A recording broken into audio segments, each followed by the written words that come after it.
नमस्कार शेतकरी बांधवांनो, आज नमो शेतकऱ्याचा हप्ता आपल्याला 7वा आणि 8वा या साठी आता एक मार्ग मोकळा झालेला आहे.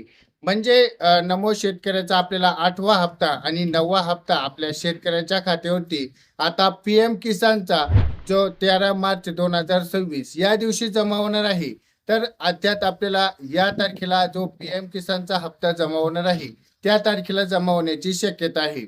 तर आता आपण एक 2 जी-आर आलेले आहेत. ज्या जी-आर नुसार आपण थोडक्यात माहिती बघणार आहोत. या जी-आर मध्ये आपल्याला काय सांगितलंय, हे दोन्ही हप्ते आपल्याला एकत्र येणार आहेत का? तर या व्हिडिओच्या माध्यमातून आपण जाणून घेऊयात. चॅनलवरती नवीन असाल तर चॅनलला सबस्क्राईब करायला विसरू नका. चला तर या व्हिडिओमध्ये थोडक्यात सविस्तर माहिती आपण जाणून घेऊयात. शेतकरी सन्मान निधी योजनेअंतर्गत आपल्याला अनुसूचित जमाती प्रवर्गासाठी एक नवीन लेखा शीर्षक मान्यता देण्यात आलेली आहे. यामध्ये आपण जी-आर बघितला असेल. या जी-आर नुसार आपल्याला केंद्र सरकार या शासनाच्या पीएम किसान अंतर्गत आपल्याला नमो शेतकरी सन्मान निधी योजना ही एक राबविण्यात येत आहे. आणि या अनुसूचितमध्ये आपल्याला अनुसूचित जाती आणि अनुसूचित जमाती प्रवर्ग शेतकऱ्यांसाठी एक नवीन लेखा जोखा आता एक मान्यता देण्यात आलेली आहेत. आता अनुसूचित जातीमध्ये आपण बघितलंय 6.96 कोटी आपल्याला अनुसूचित जाती आणि अनुसूचित जमातीसाठी 5.96 निधी आपल्याला इतका तरतूद करण्यात आलेला आहे.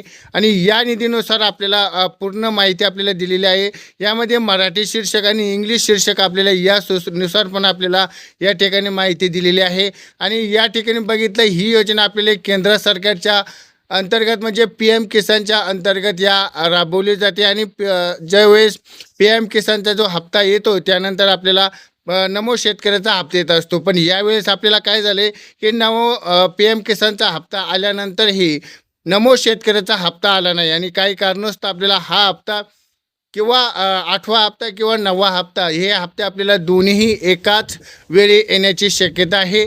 एक शासनाने घेतलेला आपल्याकडे जी-आर आहेत, अजून एक जी-आर आहे अनुसूचित जमातीसाठी, आणि 2 जी-आर आपल्याला प्राप्त झालेले आहेत. तर या शासनाकडून आपल्याला निर्णय घेण्यात आलेला हा एक SC आणि STसाठी प्रवर्गासाठी आपल्याला एक चांगला निर्णय राहणार आहे. यामध्ये शेतकऱ्यांची जी योजना आहेत, या सरकारी योजना असेल, यासाठी आपण एक थोडक्यात माहिती घेण्याचा प्रयत्न केलेला आहे. आणि अशी शेतकरी योजनासाठी आपल्याला ही माहिती आवडली असेल, अशा आपल्या चॅनलला तुम्ही सबस्क्राईब कराल. आणि व्हिडिओ आवडला असेल तर व्हिडिओला लाईक करा. भेटूयात अशा पुढच्या व्हिडिओमध्ये. तोपर्यंत धन्यवाद. जय जवान जय किसान.